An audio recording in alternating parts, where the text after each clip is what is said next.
Bonsoir à tous, paracha de la semaine, parachat Korach. Nous voyons dans la paracha que Korach, qui était un géant dans la Torah, a réussi à réunir 250 chefs de tribus et ils se sont tous ensemble rebellés contre Moshe, Aaron et pire encore contre Akadosh Baruch Hu. Comment comprendre une chose pareille? Je ne comprends pas. Tu jouis au quotidien de Moshe, de Aaron et d'Akadosh Baruch Hu et tu te plains contre eux?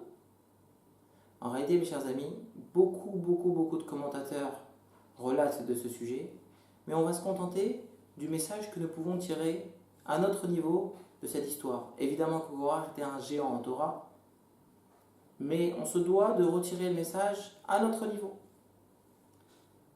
On va, Bezrat Hashem, expliquer ce soir la leçon de morale au travers d'une histoire très sympathique.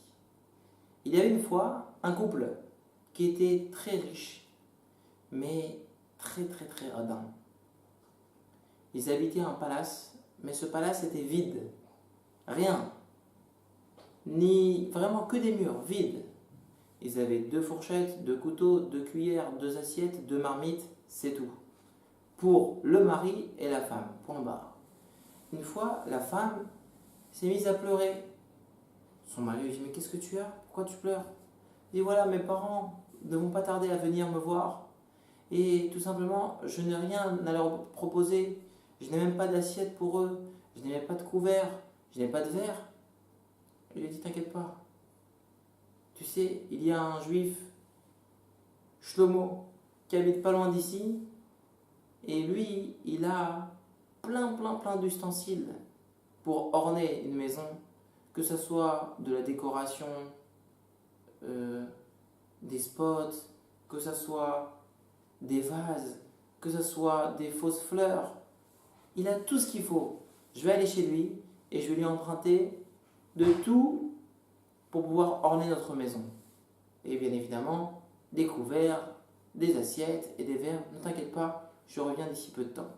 Il va voir son ami Shlomo. Et voilà, Shlomo, j'ai besoin de toi. Voilà, mes beaux-parents arrivent, je voudrais t'emprunter. Il dit: pas de souci, tu peux te servir de ce que tu veux. Tiens, prends 3-4 cartons, remplis-les au max, il n'y a pas de souci. Et lui, il choisit les plus beaux ustensiles, il remplit. Alors, Shlomo quand même dit: écoute, mon ami, je te fais la même procédure comme chez tout le monde. Tu vas me signer quand même sur un papier, comme quoi s'il y a un ustensile qui se casse, eh bien tu me le rembourses, tout simplement. Il dit: bien évidemment, je te signe, il n'y a pas de souci. Et il dit: écoute, mais comment maintenant je vais transporter ces 3-4 cartons là? C'est hyper lourd. Comment je vais faire pour les transporter? Alors Shlomo, il lui a proposé, il dit: écoute, il y a ici un déménageur, il fait très bien son travail, il s'appelle Yosef, et il prend vraiment que quelques petits sous, et il va se faire un travail parfait. Je dis: bon, ok, pas de problème. Ce riche va voir ce fameux Yosef, mais rappelez-vous, il était très radin, et donc même ces quelques petits sous, il n'était pas prêt à lui allonger. Et donc il se rapproche de Yosef en lui disant: Yosef, tu n'as pas honte? Tu ne fais rien? Tu ne sais pas que l'ennui mène à la faute? Il dit: oui, d'accord, mais moi j'ai pas de travail. Donc il n'y a pas de problème. Viens, je vais t'engager chez moi, tu vas me faire un déménagement. Il dit: bon, d'accord, je suis libre. Mais à quel prix? Alors ce fameux riche regarde Yosef et lui dit: écoute, je vais te donner 3 conseils qui feront de toi un homme riche comme moi. Alors, ce Yosef réfléchit bien, il dit: écoute, de toutes les manières, je n'ai pas de travail actuellement. Effectivement, c'est un type immensément riche. Moi, j'aimerais bien être comme lui. Donc, il n'y a pas de souci. Ok, je suis prêt à prendre tes 3 conseils. Allez, on y va.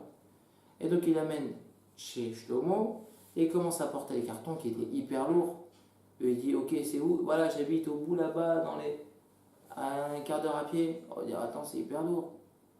Il dit: bon, mais n'oublie pas, 3 conseils en or. Bon, il est prêt et il prend sur lui. Il dit: allez, maintenant, vas-y, dis-moi le conseil. Il faut que tu attendes le premier tiers du chemin, le second tiers et le point d'arrivée, et tu auras les 3 conseils. Premier tiers du chemin, Yosef, il était monté en sueur. Alors dis-moi. Il dit: écoute, ne crois jamais celui qui prétend que de marcher à pied revient à prendre la voiture. Yosef regarde ce riche, il comprend rien, il comprend pas le message, il dit bon, apparemment ça a l'air d'être profond, ok, je vais faire semblant que j'ai compris. Et au second tiers, il dit allez, vas-y, je t'en prie, j'en peux plus maintenant, le second conseil. Il dit écoute bien ce que je vais te dire. Ne crois jamais que la personne affamée ressemble à la personne rassasiée. Alors là, de nouveau, Yosef ne comprend rien à ce qui se passe. Il regarde le type, le riche. C'est pas possible, je suis tombé sur un philosophe là, oula. C'est vraiment plus que profond. Et il enchaîne, il arrive en bas de l'immeuble, il dit vas-y maintenant, vas-y Aboul, vas-y, balance le troisième conseil. Il dit non, on n'est toujours pas arrivé au point d'arrivée. Le point d'arrivée, c'est le 6e étage. 6e étage, il monte, marche par marche.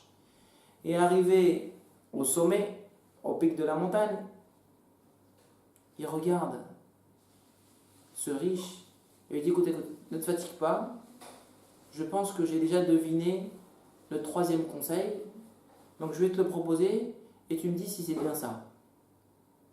Alors, Yosef regarde le riche et lui dit écoute, ne crois jamais celui qui prétend que dans ces cartons se trouvent des ustensiles entiers. Et il prend les cartons et il les balance. Tout se brise. Aïe. Mes chers amis, histoire très sympathique, mais qui nous montre le niveau de blata qu'une personne puisse avoir. Je comprends pas. Tu profites de ce déménageur, mais fais-le kiffer. Donne-lui au moins quelques petits sous. Tu lui fais tminique, semblant que tu vas lui faire gagner quelque chose et finalement tu te moques de lui. Ça va pas, oui. Eh bien en réalité, mes chers amis, si on comprend cette histoire, on comprend un petit peu, à notre niveau, ce qui se passe avec Korah. On se demander, mais c'est pas possible. Oh, tu te moques de Moshe Rabbeinu là, tu profites de lui au quotidien, tu te rebelles contre lui, contre Aaron et contre Akadosh Baruch Hu, Chas v'Shalom. En réalité, mes chers amis, nous sommes tous comme ça. Pourquoi ?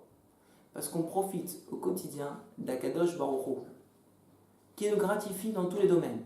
Dans la bracha, la tzlacha, la réussite, les enfants, la femme, le travail, la santé, toutes les brachot qu'une personne puisse avoir.